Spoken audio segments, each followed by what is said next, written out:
Hi guys, my name is Nelson Paulino. I am accompanied by Sebastián Peralta, and we're going to be talking about corporate espionage today. So pay attention, and I hope you guys learn something. First of all, we have to define corporate espionage. So what is it? Well, corporate espionage, also called industrial espionage, economic espionage, or corporate spying, sorry, is the practice of using espionage techniques for commercial or financial purposes. We usually think of espionage in terms of spies working on behalf of one government, trying to get information about another. But many of the same techniques, and even many of the same spies, work in both realms. A little bit of the history of corporate espionage. It was defined by the Economic Espionage Act of 1996, and it describes the term economic espionage as the theft of or misappropriation of a trade secret with the intent or knowledge that the offense will benefit any foreign government, foreign instrumentality, or foreign agent. Corporate espionage is the unlawful practice of obtaining non-public proprietary or operational information. Corporate espionage is practiced by foreign companies, a foreign agent, a foreign government, and commercial organizations in the private sector to enhance economic development, build more advanced military technology, and gain a competitive advantage. Now, why is it important for us to protect sensitive corporate information? Why do I have to care about this? Well, there are several benefits to protecting sensitive corporate information. The first one we're going to talk about is, well, it protects you against fraud. It protects data from being misused by third parties for fraud, such as phishing scams and identity theft. It also protects against legal consequences, such as client lawsuits against your company, which nobody wants. It protects against reputational damage to your enterprise. It protects against loss of customers' trust in your business, which is essential for a business to run properly. It builds trust with customers, which we all want more of. And it saves time and money, which are two very important things. What are some motivations behind corporate espionage? Why would anybody ever do something like this? So, the first one is financial gain. One of the primary motivations for corporate espionage is financial gain. Companies may engage in espionage to obtain valuable information such as product designs, marketing strategies, customer databases, or financial data to use to gain a competitive edge or to sell it for profit. Access to insider trading information, mergers and acquisition plans, or upcoming financial results can also provide opportunities for illicit financial gain through stock market manipulation or other fraudulent activity. The second motivator is strategic advantage. Another motivation for corporate espionage is to gain strategic advantage over competitors by obtaining information about competitors' upcoming products, technological developments, or business strategies. A company can adapt its strategies accordingly, anticipating the market trend or position itself more effectively within the marketplace. Information acquired through espionage can help a company make informed decisions about product development, pricing, distribution channels, or expansion into new markets, giving it quite the competitive edge over its rivals. Motivations behind corporate espionage. So, the third one is revenge or sabotage. Revenge can be a powerful motivator for corporate espionage, particularly in cases where there is a history of rivalry, conflict, or perceived injustice between companies or individuals. In such situations, one party may seek to damage the reputation, operations, or financial interest of a competitor out of a desire for retribution. Sabotage tactics can range from hacking into computer systems, tampering with production processes, or stealing intellectual property to undermine a competitor's ability to compete effectively within the marketplace. Well, now we have some cases to look at, so Sebastian, take it away. So our first example is about the case of Gillette versus Stephen Louis Davis. So in 1997, Stephen Louis Davis, a subcontractor for Gillette, stole trade secrets related to a new shaving system that Gillette was developing and had spent over $750 million in. So Davis emailed and faxed the stolen technical drawings to the competitors.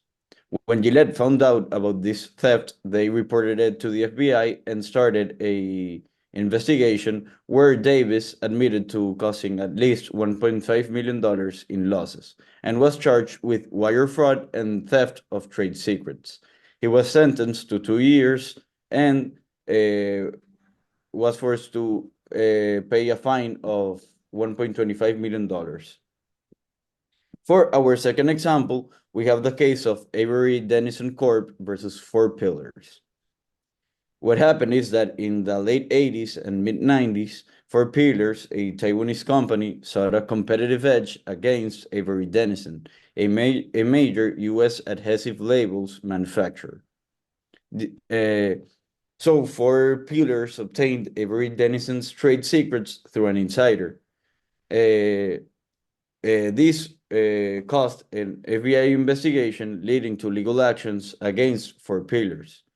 This case involves civil suits under the Economic Espionage Act, focusing on an Ohio-based Avery Dennison worker leaking adhesive formulas to Four Pillars.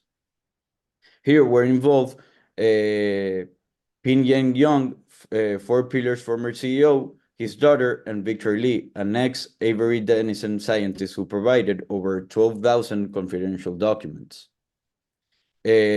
The Four Pillars investments in competitive intelligence, reportedly $150,000 over 8 years, resulted in a $30 to $50 million loss for Avery Dennison.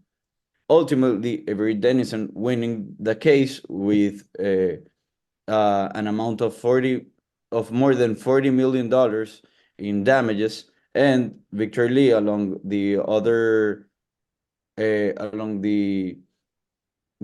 ones involved, were charged with wire fraud. Now let's see our third case, which is United States v. Lang. In this case, Matthew Lang, a former employee of Rapco, a aviation industry manufacturer, sold sensitive information to competitors. This information was about new parts that Rapco was developing and obtaining the FAA approval.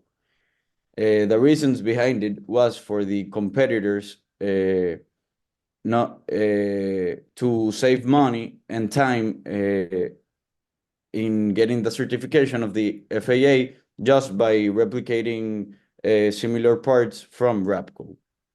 However, Lang's actions were reported to the FBI, leading to arrest and trial. He said that he wasn't trading, that he wasn't selling the trade secrets. However, the court disagreed. The court found Rapco's data to be trade secrets based on several factors, such as physical security, data limitation, access control, and communication. As a result, Lang was sentenced to 30 months in prison. Now, let's talk about the legal and ethical considerations behind corporate espionage. As we already know, corporate espionage involves illegally obtaining confidential information from a competitor or another company for the benefit of one's own organization. The legal implications can be severe and may involve various laws and regulations depending on the jurisdiction. Here are some key areas. Intellectual property laws.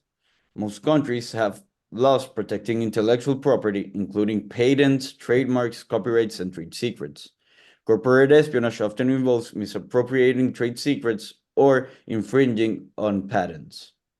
Violating these laws can result in civil lawsuits and criminal charges. We also have trade secret laws. Trade secrets are valuable confidential information that provides a competitive advantage, and many countries have their laws protecting trade secrets, such as the Uniform Trade Secrets Act in the United States, and unauthorized acquisition, use, or disclosure of trade secrets can lead to legal action and damages as well. Data privacy laws. Gathering information through corporate espionage may involve accessing personal or sensitive data, which can violate data privacy laws such as the General Data Protection Regulation in the European Union and the California Consumer Privacy Act in the United States. Finally, we have Economic Espionage Act. In the United States, in the United States, the Economic Espionage Act criminalizes stealing trade secrets for the benefit of a foreign government instrumentality or agent.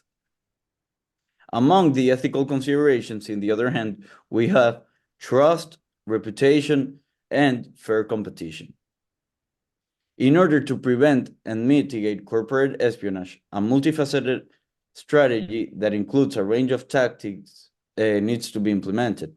These strategies could be encourage ethical behavior, honesty, and integrity in all areas of the company.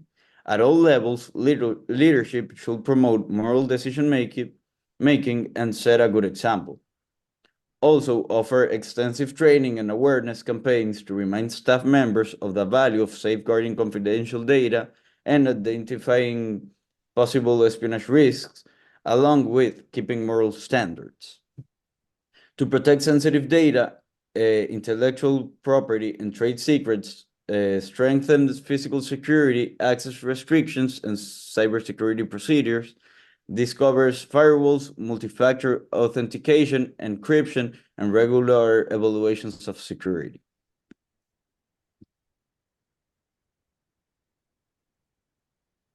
How can organizations protect themselves from corporate espionage? Some ways in which companies can protect themselves from corporate espionage are conducting regular risks assessment to identify vulnerabilities and potential threats to sensitive information, intellectual property, and trade secrets.